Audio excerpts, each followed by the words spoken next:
إن الحمد لله نحمده تعالى ونستعينه ونستغفره ونعوذ بالله من شرور أنفسنا ومن سيئات أعمالنا من يهده الله فهو المهتد ومن يضلل فلا هادي له وأشهد أن لا إله إلا الله وحده لا شريك له وأشهد أن محمدًا عبده ورسوله اللهم صل على محمد وعلى آل محمد كما صليت على إبراهيم وعلى آل إبراهيم إنك حميد مجيد اللهم بارك على محمد وعلى آل محمد كما باركت على إبراهيم وعلى آل إبراهيم إنك حميد مجيد. Falënderimi takon Allahut subhanahu wa ta'ala, ata falenderojmë dhe vetëm prej tij ndihmë dhe falje kërkojmë. Salavatet dhe selamet tona ja dërgojmë dashurit ton Muhammedit sallallahu alaihi wasallam, familjes tij, shokëve tij dhe gjithë atyre që pasojnë rrugën e tij deri në ditën e gjykimit. Vëllezër të nderuar, nuk ka dyshim se Allahu azza wa jall në këtë dunja na dha të mira të shumta. Aq janë të mirat e shumta në jetën tonë, të cilat vijnë nga Allahu azza wa jall, saqë njeriu nuk mund t'i numëron ato asnjëherë. Ashtu siç tha Allahu azza wa jall në Kur'an: "Wa in ta'uddu ni'matallahi la tuhsuha." Nëse mundoheni me i numru të mirat e Allahut, nuk keni mundësi me ju dalë në fund atyre asnjëherë. Të mirat tona janë shumë, të mirat tona janë të përditshme, të mirat tona janë nga gjitha anët, të cilat vijnë nga Allahu azza wa jall. Mirë po e mira më e madhe, e mira e pak rahasueshme, të cilën ne sot e jetojmë, të cilën sot ne e kemi, është që Allahu azza wa jall na nderoj, na udhëzoj, na bani pjesëtar të këtij dini, të kësaj feje, që ne të jemi musliman, që ne të themi la ilaha illa Allah, që ne të bijem në sejdë dhe të themi subhana rabbiyal a'la, alhamdulillah, për këtë mirësi të madhe. Elhamdulillah që Allahu na mundsoi, që Allahu na udhëzoi, që Allahu na bani pjesëtar të kësaj feje të drejtë, të pranuar, të vërtet, e cila vlen në dynja dhe e cila vlen dhe pranohet në ditën e gjykimit. Mirë po, pas udhëzimit, mirë po, pas islamit, mirë po, pas shahadetit, ka mundësi që në mesin e njerëzve të jetë një rrezik i madh, i atyre të cilët megjithse Allahu i ka nderuar, megjithse Allahu i ka udhëzuar, megjithse Allahu a ka mundësuar që të jenë musliman, rreziku i madh i atyre është kur njeriu duke qenë musliman ja kthen shpinën islamit, duke qenë i udhëzuar ja kthen shpinën udhëzimit, duke qenë i namazit ja kthen shpinën namazit, duke qenë i Kur'anit ja kthen shpinën Kur'anit. Ky është rreziku më i madh, ku njeriu këtë mirë të madhe, këtë nimet nga Allahu nuk e vlerëson fare dhe e jep atë lirë dhe e shet atë lirë dhe e shet atë pa kur farvlere, ja kthen shpinën fesë Allahut azza wa jall duke qenë musliman. Dhe ky është një rrezik i madh. E sa prej njerëzve në jetën e tyre janë rrotulluar. Nuk bëhet fjalë për rrotullimin e dunjas, nuk bëhet fjalë për rrotullimin e gjendjes familjare, e as për rrotullimin e gjendjes financiare, nuk bëhet fjalë për rrezikun e rrotullimit me vetur i cili është rrotulluar dhe në fund ka vdek, e as për rrotullimin me motor që në fund ja ka dorëzuar shpirtin Allahut. Bëhet fjalë për një rrotullim më të madh, për një rrotullim më të rrezikshëm që që njeriu nuk e humb jetën e kësaj dunjaje,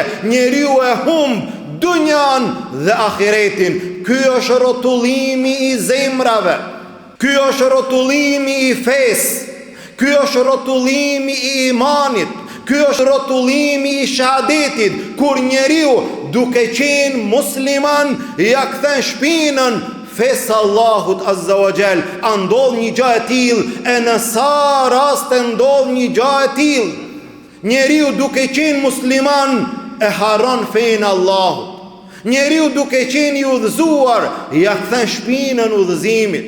E sa raste janë që njeriu duke mos qenë musliman e pranon islamin, e duke mos qenë me namaz e fillon namazin, e duke qenë në harame të mdhaja pendohet, dhe ai i cili duke qenë i penduar përsëri rikthehet. Sa rrotullojnë njerëzit në jetën e tyre. Andaj zemra në gjuhën arabe është quajtur qalb, li kathrati taqallubi, është quajtur gjë e cila rrotullohet nga ana e dunjas. Në mëngjes je i mërzitur, në mbrëmje je i disponuar, në mbrëmje je i mërzitur, nesër je i gëzuar. Zemra rrotullohet nga ana e dunjas, mirë po zemra rrotullohet edhe nga ana e fesë.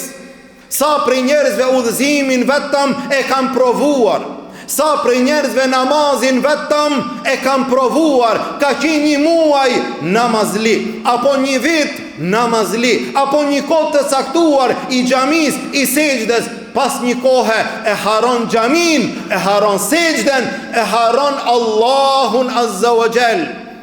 Sa prej njerëzve udhëzohen vetëm për një sezon, vetëm për një muaj, vetëm për një kohë të caktuar, dhe më pas i gjenë ata që e kanë harruar çdo gjë, ndërsa Allahu Azza wa Jall na urdhëroi, na porositi, e urdhëroi pejgamberin sallallahu alaihi wasallam dhe tha: "Fastaqim kama umirt." Qëndro stabil, ashtu siç je urdhëruar të qëndrosh stabil. Nuk është çështja vetëm të jesh musliman, çështja është të qëndrosh deri në fund si musliman. Fala tamutunna illa wa antum muslimun. Mos vdis ndryshe përveç se si musliman. Të qëndrosh deri në fund me islam, të qëndrosh deri në fund me udhëzim, të qëndrosh deri në fund me namaz, të qëndrosh deri në fund me ibadet.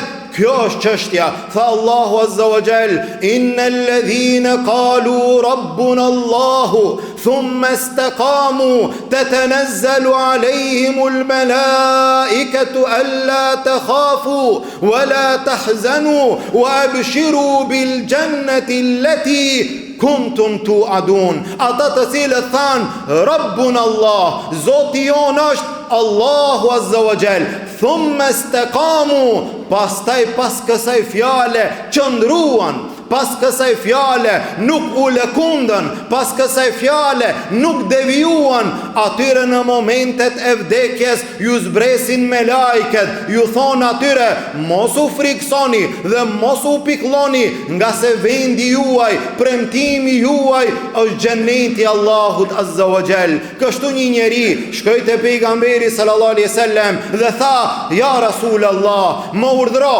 më porosit, më tregon një gjë të cilën do ta marr prej teje dhe ma nuk i baj pyetje as kujt tjetër, më trego." Pejgamberi sallallahu alaihi wasallam tha: "Thuaj amantu billahi thumma istaqim."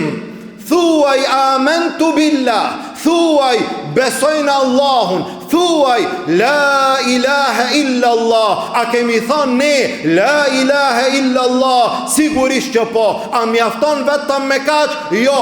Thumma istaqim, e pastaj qëndro në atë fjalë, e pastaj mos u lëkund nga ajo fjalë, e pastaj mos ja kthe shpinën asaj fjale, e pastaj mos e haro atë fjalë, e pastaj vdis me atë fjalë. Të qëndrosh deri në fund me la ilaha illa Allah, të qëndrosh deri në fund me fenë Allahut Azza wa Jall. Kjo është çështja e cila kërkohet. Megjithatë do të gjesh njerëz të cilët e devijojnë rrugën, të të cilët e harrojnë xhamin, të cilët e harrojnë namazin, të cilët e harrojnë sejdën, të cilët e harrojnë fen. Do gjesh njerëz të cilët e devijojnë rrugën. Shtrohet pyetja, për çfarë arsye?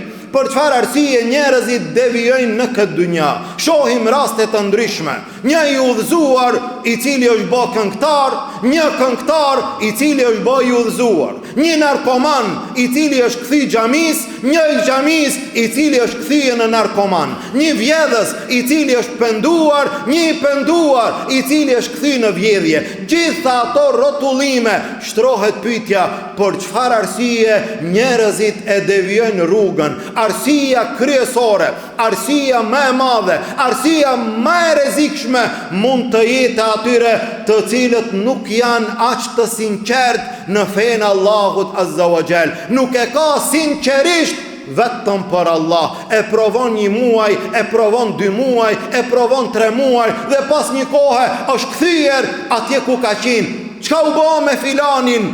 E kalon rrugën Allahut Azza wa Jall. A e ka pas me zemër ky njeri? A e ka pas me shpirt ky njeri?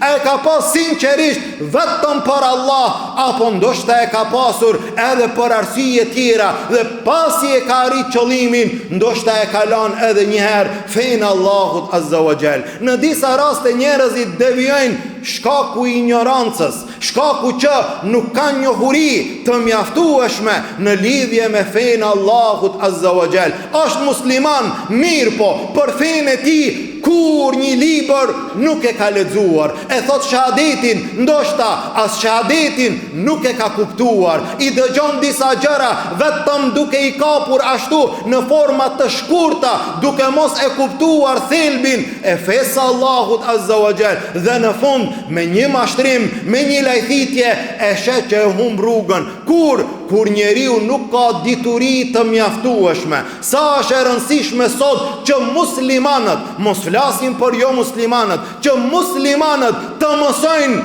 fenë Allahut, të lexojnë libra për fenë Allahut, të dëgjojnë derse, ligjërata për fenë Allahut. Sa është e rëndësishme në këtë kohë që vinë shigjetat e devijimit nga gjitha anët, që njerëzit punojnë ditën edhe natën që t'i largojnë njerëzit nga feja Allahut Azza wa Jall. Ti sot duhet të jesh i përgatitur.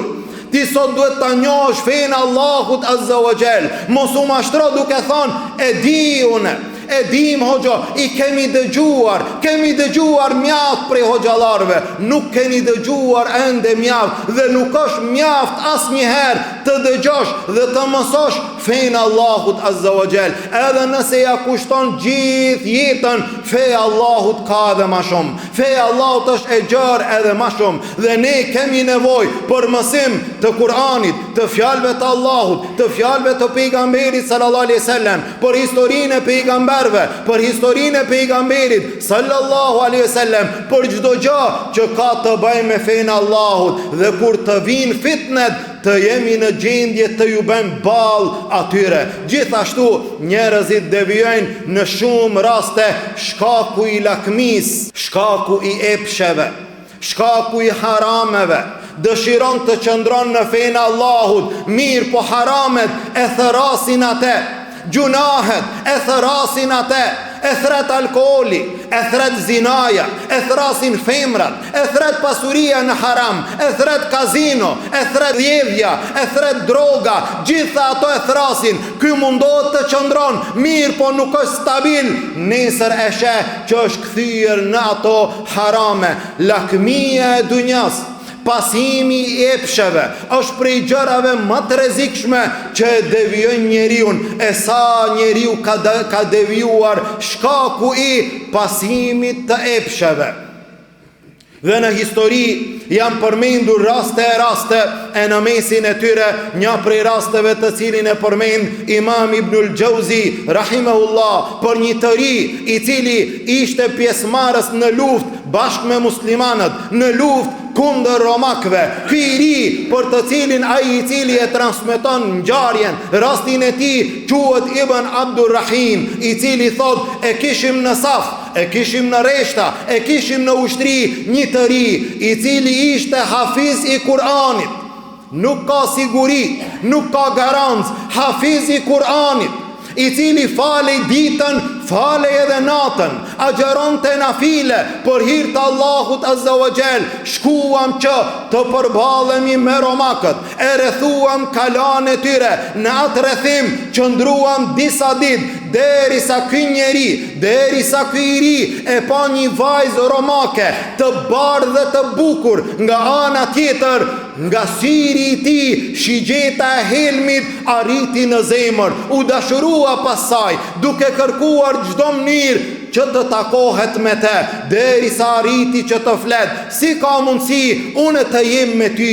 Mundësia e vetme, zgjidhja e vetme që ne dy të jemi bashkë është që ti të dalësh nga ana jonë, ta pranosh krishterimin, të dalësh nga ana e krishterëve dhe të jesh kundër muslimanëve. Ky i ri, i cili ishte në një gjendje të lakmuar, në një gjendje të mirë, kaloj nga ana tjetër, nga dashuria e madhe e verbër ndaj asaj vajze, kaloj nga ana tjetër, u bashkua me atë vajzë, kaloj një kohë duke qëndruar i martuar me atë vajzë krishtere, si ky i ri, gjithashtu i krishter. Pas shlirimit e takuan atë muslimanët, e takuan atë shokët, e takuan besimtarët, kur e pa në atë gjendje. O ti filan, çka u bë me Kur'anin tënd?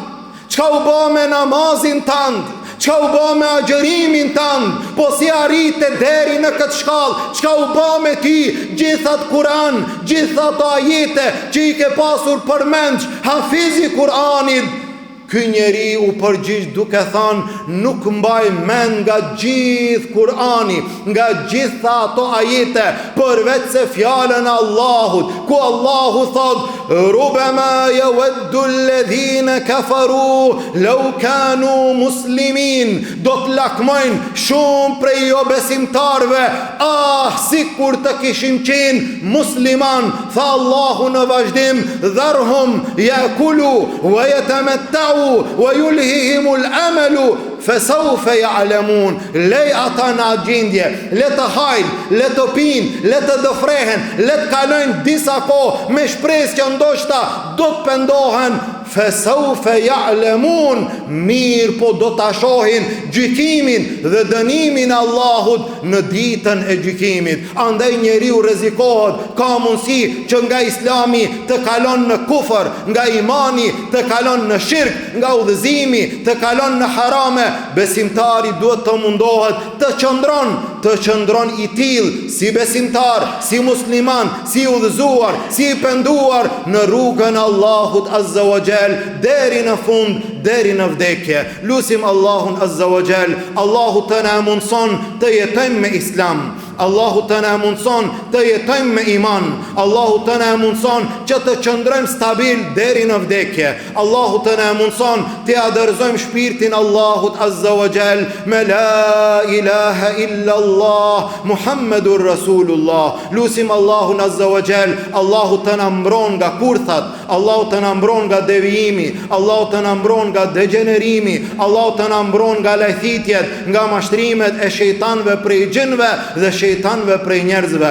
Lusim Allahun Azza wa Jall, muslimanët kudo që janë, Allahu t'i ndihmon, gjendjen e tyre Allahu ta lehtëson, të varfërit tanë Allahu t'i pasuron, të sëmurët tanë Allahu t'i shëron, të vdekurit tanë Allahu t'i mëshiron. Lusim Allahun Azza wa Jall, nga dënimi i tij të na shpëton, në Jannatul Firdaus të na bashkon. Amin. Walhamdulillahi Rabbil Alamin. Wa subhanaka Allahumma bihamdik, ashhadu an la ilaha illa ant, astaghfiruka wa atubu ilayk.